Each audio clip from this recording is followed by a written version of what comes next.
By the chairman of the American Conservative Union, Matt Schlapp, who is also the chair of the CPAC conference and who is a political director under President George W. Bush. Matt, thank you for joining us. Great to be with you all. What can you tell us about this conference? It seems that here the panellists on the desk are interested to hear about what exactly is being discussed.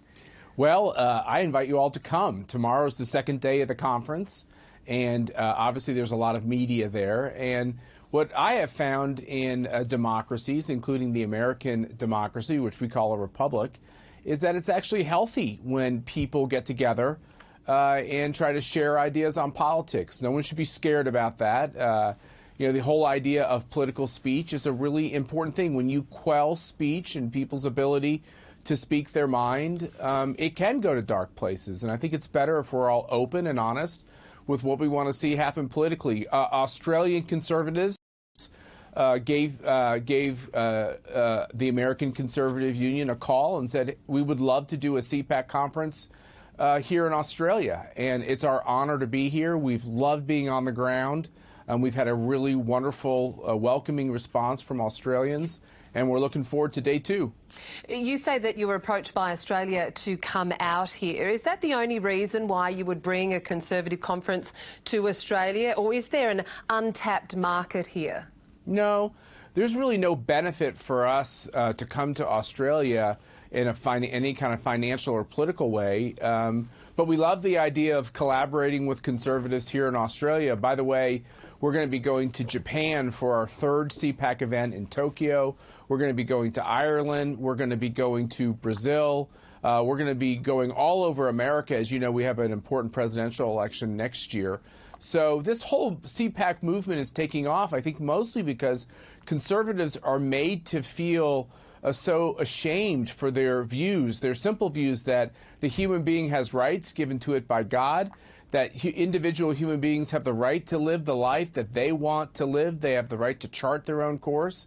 They don't think government has all the answers, and they think many times government gets things wrong and taxes too much. And these are not radical ideas. These are very common sense ideas, and I think they're taking off around the globe. How do you see the current state of conservatism in Australia, and do you draw many parallels to that in the United States?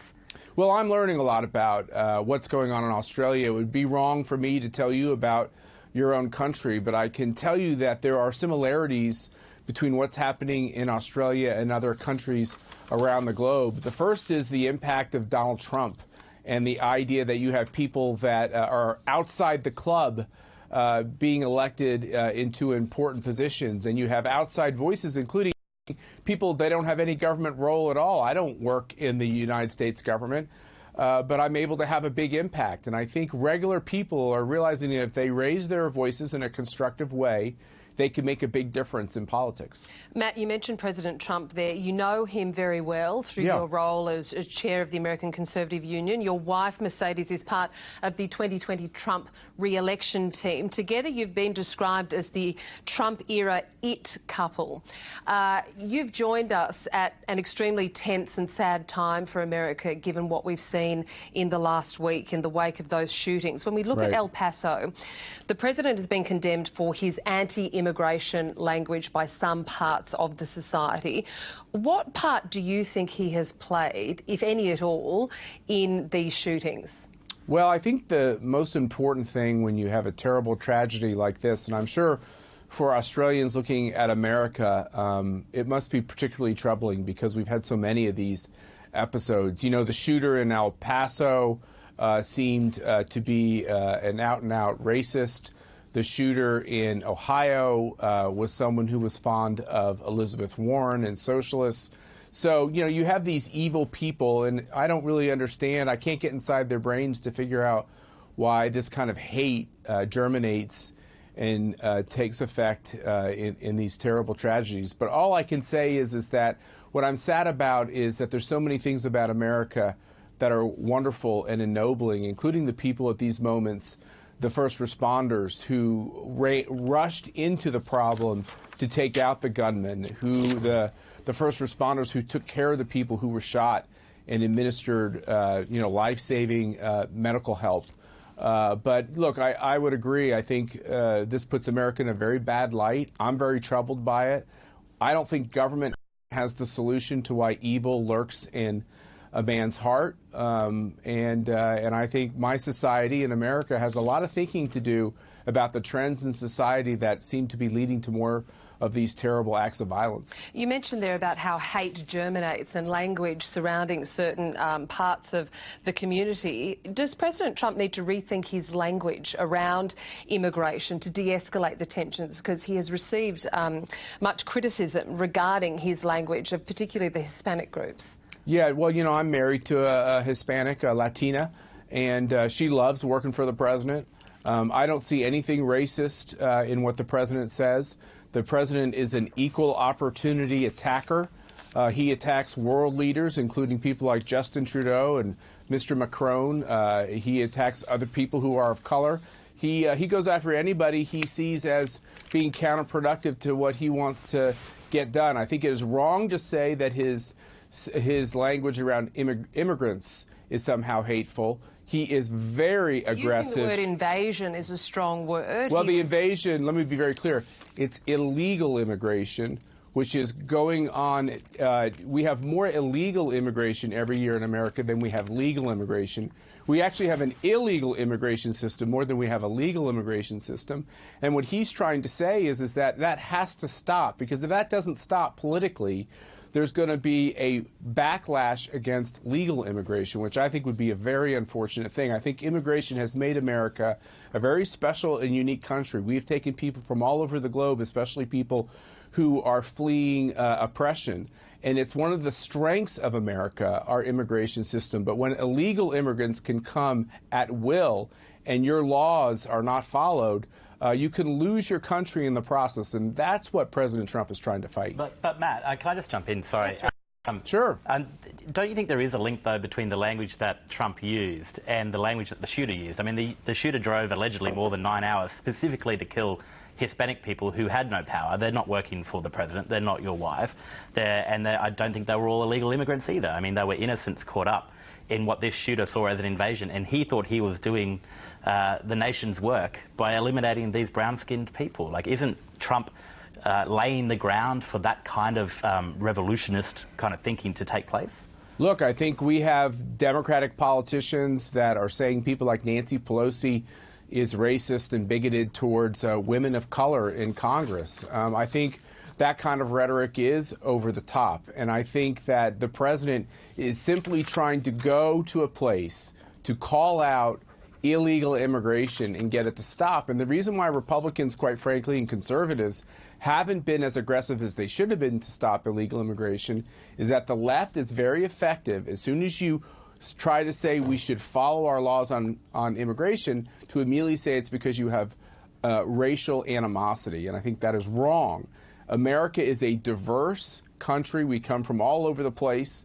It's one of our strengths, the fact that we've had this legal immigration, and the president is right to call out illegal immigration. Matter of fact, you know, the president has an immigration proposal on the table developed by his son-in-law that would make sure that we give over 1 million green cards a year to people who come from other countries, and so they can come to America legally. We allow more immigration than any other country on the face of the globe. The president is proposing keeping that system. He's simply saying we can't allow all the illegal immigration to happen on top of that because it'll break the whole system. I think that's kind of the point, though, isn't it? Because you can have that debate without calling it an invasion, and I think it is an invasion, but it is an invasion. But there are mentally unwell people and white supremacist people who are going to take that language and use it to commit. You say that you don't know what lurks in the evil hearts and government can't intervene. I mean, they can intervene with how they apply that evil to the world, with gun control. Let me ask you a question about this, because in America this is a very serious thing.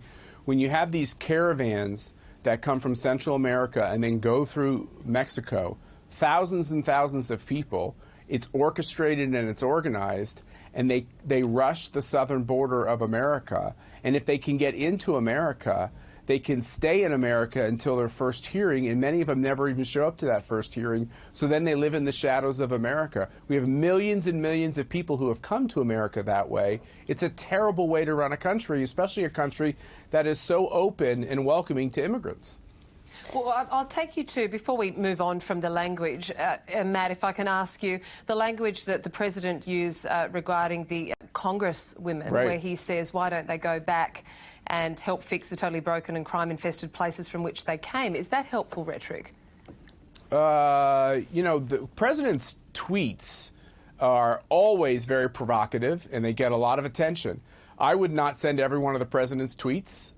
You know, he has a right to tweet what he wants, and I tweet what I want. And I guess that's the way politics, it's one of the changes that Donald Trump has brought to American politics, is that the American president, at any moment of the day, is engaging in ways that previous presidents kind of waited to do in more of a weekly basis. So he's really out there, and I think what he said about these 4 congresswomen, who many of us view as a real problem because of their socialist views, what he's saying is quit running down America. America's a good country filled with good people. Quit running down your own country. If you don't like America, leave America. Well, I think this is part of the issue. It's Lucia here. I'm CEO of a group Hi, called... Lucia. Hi. I'm CEO of a group called Women for Election. So that kind of rhetoric, I mean, it's really important. And because, you know, if you dog whistle like that, then the dogs will come. How is it a dog whistle, though, when you're actually tweeting it out? The one thing about the president that is unusual for most presidents is he doesn't run people down behind the camera when no one's watching or listening. He does it in a very open way. He's not hiding from anyone. A dog whistle implies that there's something secretive about it. The president has great hostility towards socialists and socialism and for people that are standing up against his agenda, but he's very public and open about it. No, so on that point then, so I want to pose a question to you. So in terms of the political elite and how mainstream politicians have let us down, so one of the common things we hear often is that Donald Trump is the wrong answer to the right question.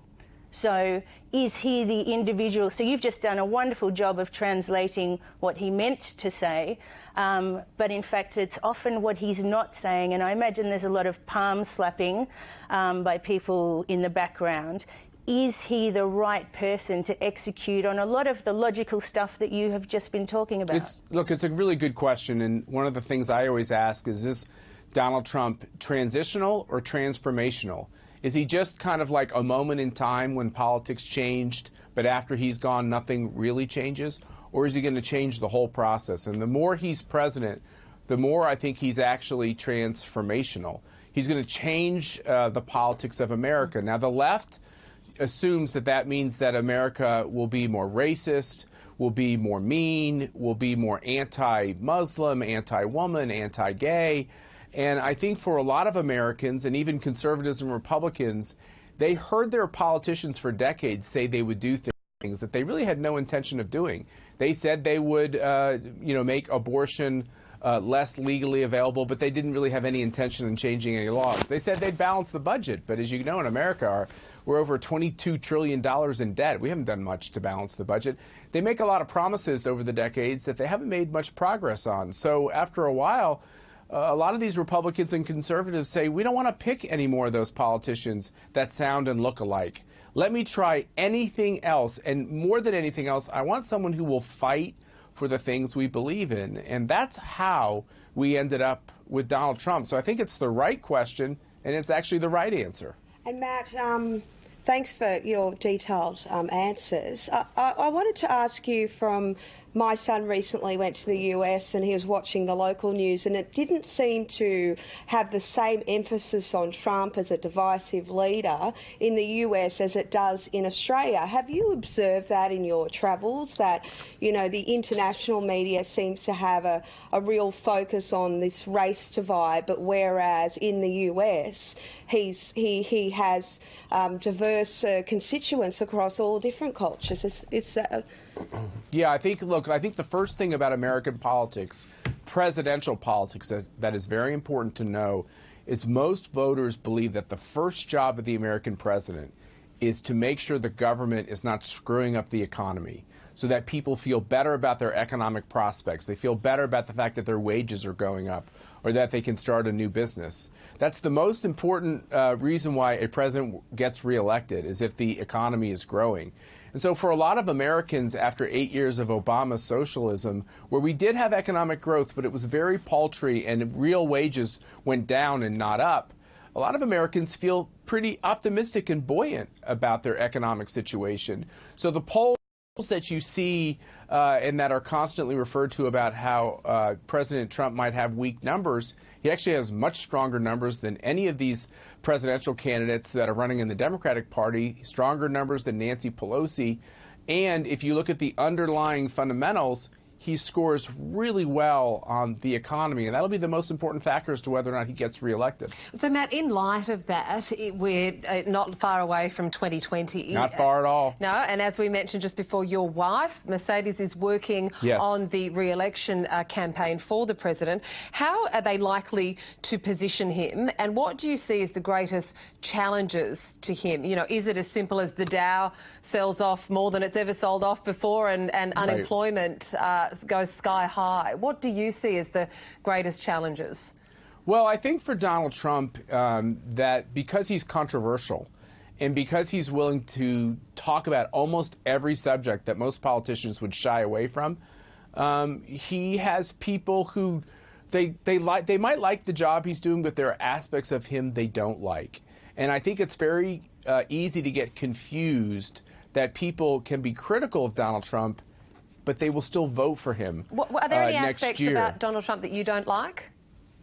Yeah, sure. What are they? I'm trying to think here real quickly, but I mean, he has some policies. Look, I'm not a big tariff guy. He says he loves tariffs. I think we should try as much as possible to avoid tariffs. That being said, I think they're a legitimate tool, but I would disagree with him on tariff policies. You know, I'm a free market guy, so I think that the free market should set the price of prescription drugs and other commodities like that, and he's trying to get a more assertive role of the government on those types of questions. So, you know, and like I said, I would say things differently, do things differently than he would, but I find myself cheering him on 99% of the issues, because it's really unusual to have a Republican president who will be called a racist, be called all the names in the book, and he just keeps fighting.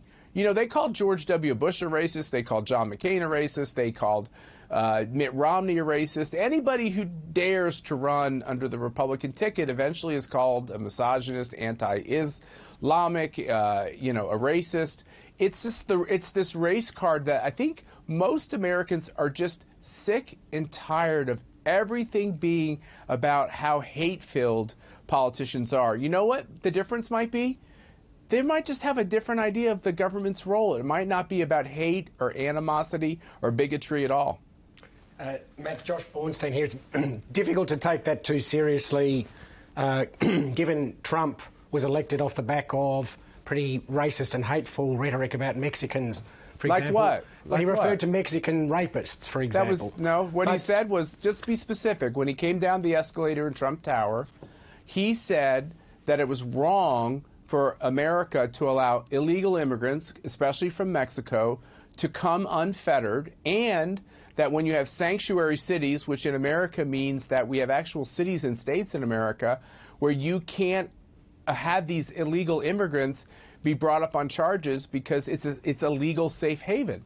And he said that's a big problem, especially Mexico could literally let criminals come into America and we can do nothing to send them home or to put them in prison. That's insane. It's a matter of record that he's referred to Mexicans as rapists, that he's That's told, not right. He's told American Democratic politicians to go back to where they came from, even though they've been born in the US. His rhetoric is hateful. But let me come back to the gun issue.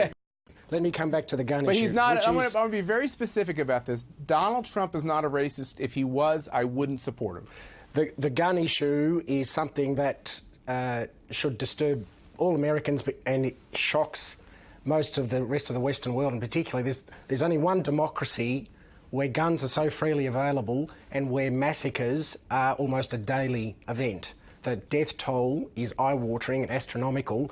Will Donald Trump pay any political price for not doing the obvious thing and following Australia's lead and cracking down on gun ownership? Well, the big difference in America with many of these other democracies is the way we got our independence from the UK involved individual people who lived in America taking up arms and creating these militias to push back on what we called the redcoats. And we enshrined it in our Constitution. It's our second top of our Bill of Rights that every American gets to enjoy. And in order to change the types of laws that you might like to see, for instance, in Australia, it would take a constitutional amendment to make that happen. Why hasn't that happened in America? Because in America, there is very strong support in both parties for the idea that responsible Americans should be able to have firearms. That being said, I would agree that every politician, Republicans too, are going to be held accountable for the positions they take. And I do think we have a problem with young men in America who have a darkness in their heart, who are prone to violence, who write about their desire to kill people, to rape people on social media, and clearly have given evidence in school that they want to do harm to people in society. And I think those people, we should be much more cautious about selling them firearms. And I think we can do better in America about tracking these young men and making sure that they don't get the weapons to kill their fellow Americans. Matt, why? I mean, when the Constitution was originally written, they were using muskets when they had those wars. You could only fire one shot every 30 seconds or so. You're right. Should anyone be able to have a military-grade assault weapon, like a semi-automatic or an automatic? No, as you know, in America, assault weapons automatic weapons have been illegal since the 1930s, and I support that control. But AR-15s are freely available, and mentally ill people can get them. Well, they're not supposed to get them. And one of the problems in America is that it's one of the good things and the bad things about America. You said, well, they were muskets. But in America, we believe when the Constitution was written, it was a long time ago, over 200 years ago, those words that were true 200 years ago, they're true today. And if you want to change the meaning of the Constitution, you simply have to pass an amendment. It's a democratic process. And as far as mentally ill people, one of the other great things about the American Republic is that we have rights. And what judges have said is that you don't have the right to take someone's personal medical information and share it with the government against their will. Now, I, as a conservative, believe that we need to really take the additional steps. And I would be open to having a more fulsome understanding of the medical background of individuals before they get a weapon. Because I agree with you, if someone's prone to violence and is mentally unstable, especially in a violent way, I think we should bar them from getting these firearms. The Senate, I'm sorry to interrupt you, the Senate Majority Leader Mitch McConnell said that the Senate will discuss measures aimed at addressing gun violence in September, of which I'm sure you'll be involved in and we'll be keeping a very keen eye on. We are out of time, but I'd like to thank you very much for your time. Our guest, Chairman of the American Conservative Union, Matt Schlapp, for joining us, and enjoy the rest of your weekend in Sydney. We'll keep across the CPAC conference, I'm happy to come back anytime, and we're going to be coming every year. Okay.